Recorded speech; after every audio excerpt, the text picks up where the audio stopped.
Hey there, welcome back to my tiny shop. Do you ever feel like dust collection is sometimes like playing musical chairs?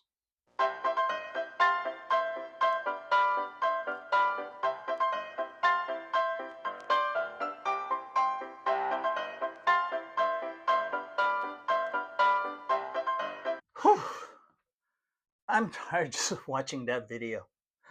So, after my last video, the never ending dust story, um, a bunch of you asked for a build video on my shop vac switcher. I read every comment, and because of you, this video exists. Thanks for nudging me along on my YouTube journey. If you haven't seen my video, I'll link it down below in the description. And while you're at it, um, if there's anything you think I should do or something you would like to see me do, please feel free to comment on it. So this is what we will be rebuilding today. By the end of the video, you should know how to build one yourself, including all the measurements and improvements I'm going to do to it. Like all my projects usually do, it starts out with going to the hardware store. I went to the local orange box store and asked for a 2-inch PVC pipe. And shocker, a 2-inch PVC pipe measures 2 inch and 38ths. But the hardware store guy insists it's a 2-inch pipe, probably because plumbing math is more of a vibe than a measurement. But to be fair, it does measure 2 inch on the inside diameter.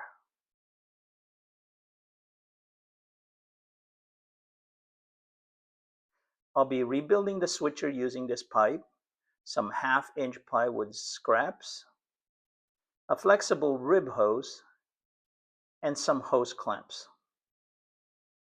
By the way, when you are buying these hose clamps, make sure you buy the ones with a tab on it. Totally worth it.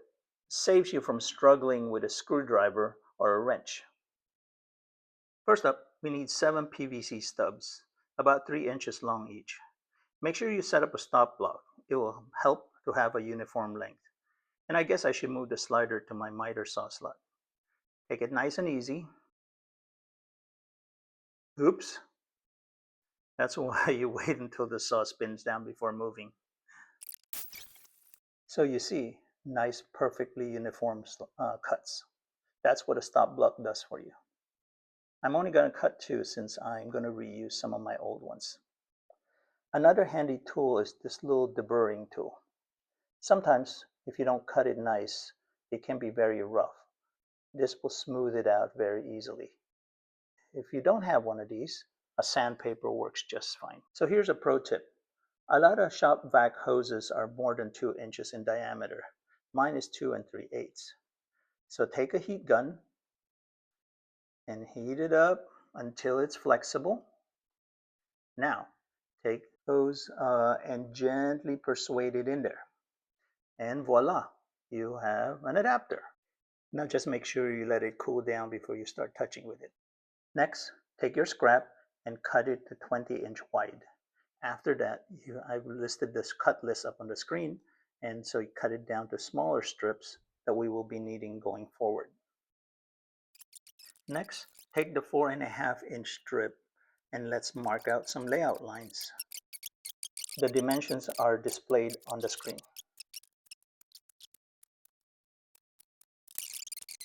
So moving over to the drill press, I've installed a 2 3/8 hole saw. Next, I take a center punch and mark out where my important points are.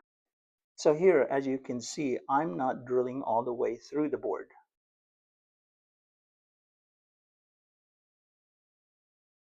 Now I flip it over, and starting from where the center hole came out, I start drilling all the way through. In this way, I reduce the tear out on both sides of the board.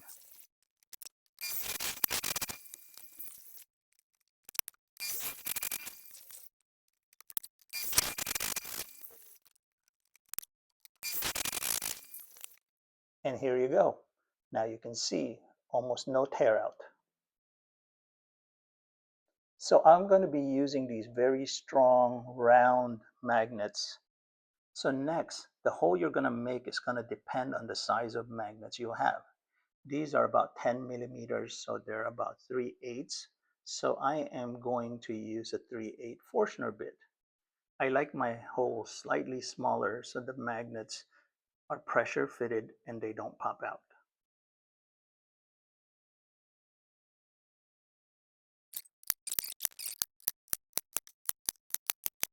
Here, make sure your depth stop is set properly so you don't drill all the way through and your holes will be uniform.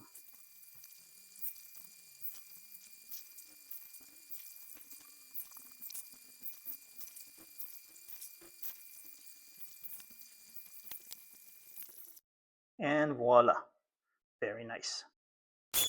A little sanding to take away the rough edges. Remember, sanding keeps the splinters away. By now you might be thinking, if this hub already makes his dust collection manageable, why is he rebuilding it? Well, three reasons. First, I'm going to need a 6 slot.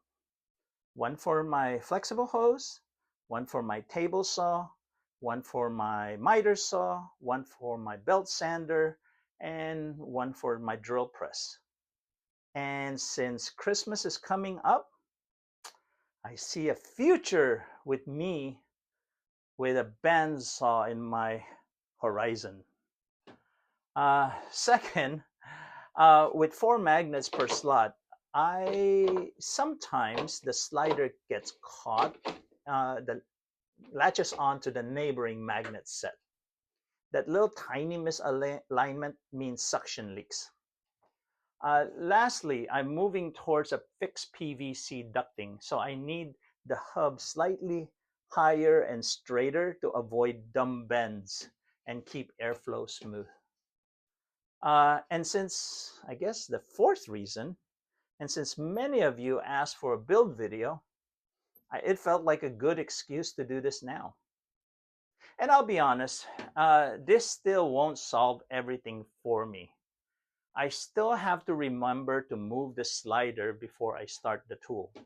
And sometimes I just forget. Someone mentioned adding an LED to signal which tool will be coming on. But by the time the tool is powered on and so it can turn on the LED, it's already too late by then.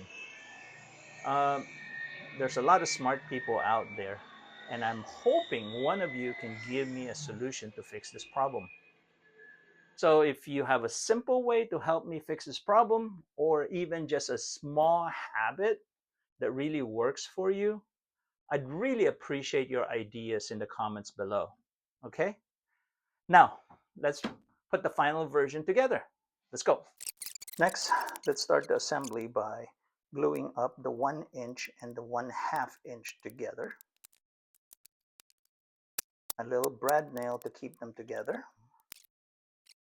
Now it's the 2" and the 1" together. A little bit more brad nails. Here I'm taking the 4" board and putting 2 layers of blue tape on it. This not only will help the spacing later on, but it actually will help keep the glue away from the important parts. I really should have planned my clamping strategy better here. But in the end, it all worked out. So here I'm taking the 1" and 1/2" that was glued together earlier, sandwiching the 4" spacer block in between, and gluing it together to the main body. Remove the spacer, take out the blue tape from the spacer, and slide it back in to test out the fit. Here I'm routing a chamfer on both sides just for looks. Next, let's take that 4" spacer board that we were using, and since we no longer need it, let's mark out some layout lines exactly the way we had it before.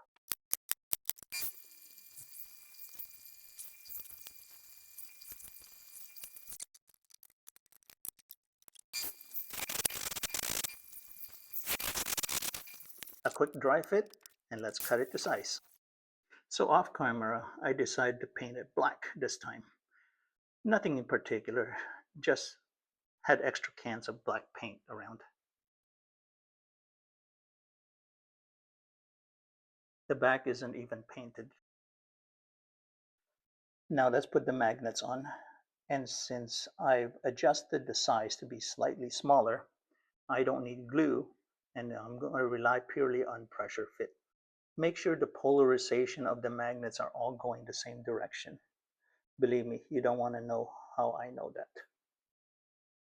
An easy way of installing the magnets is to take a scrap piece of wood, lay it on top, and use a mallet to hammer it in.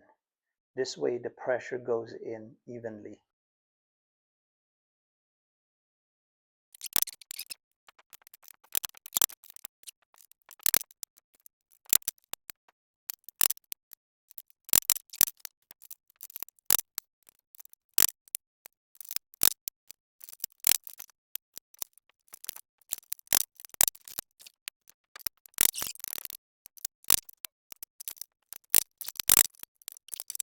Here we're going to be working on the slider, installing the magnets, and again make sure this time the polarization is opposite.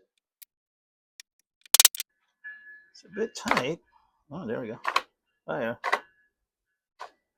this side's a bit tight.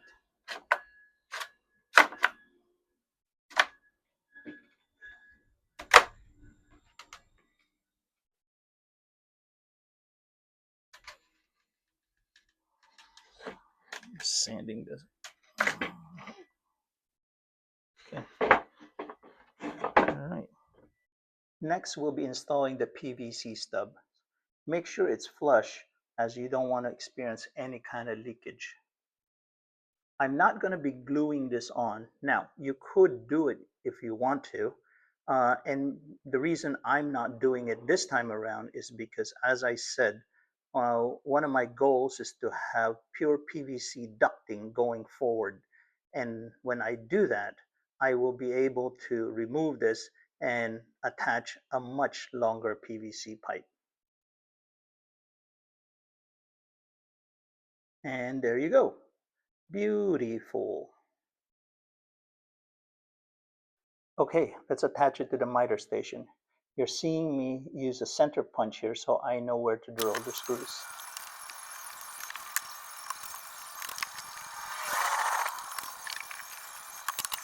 Here I'm attaching the table saw and the miter saw to the back.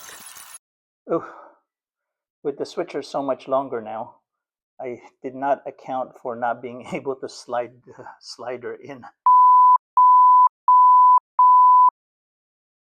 Do you ever have one of those days when you think you're almost done and of course there's a problem that shows up? Looks like I have an idea.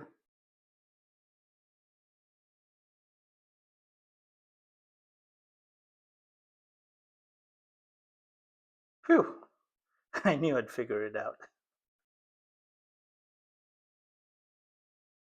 Okay, now let's attach the hoses. On the slider, you will want to attach wherever your shop vac is coming from, but in my case, it's actually coming from my Cyclone separator. And on the back, I'll be installing it to all my different tools, and then I'm back to normal. Woohoo! So that's it for this one. I hope you enjoyed it. But as a quick reminder, I really could use your help for a simple way to remind me to move the slider to the right port. Please drop your ideas down in the comments section. I sure would appreciate it. And for the big picture layout, click here or there for the never ending dust story to kind of see how it all fits together. So again, thank you for watching. I hope to see you again next time. Bye.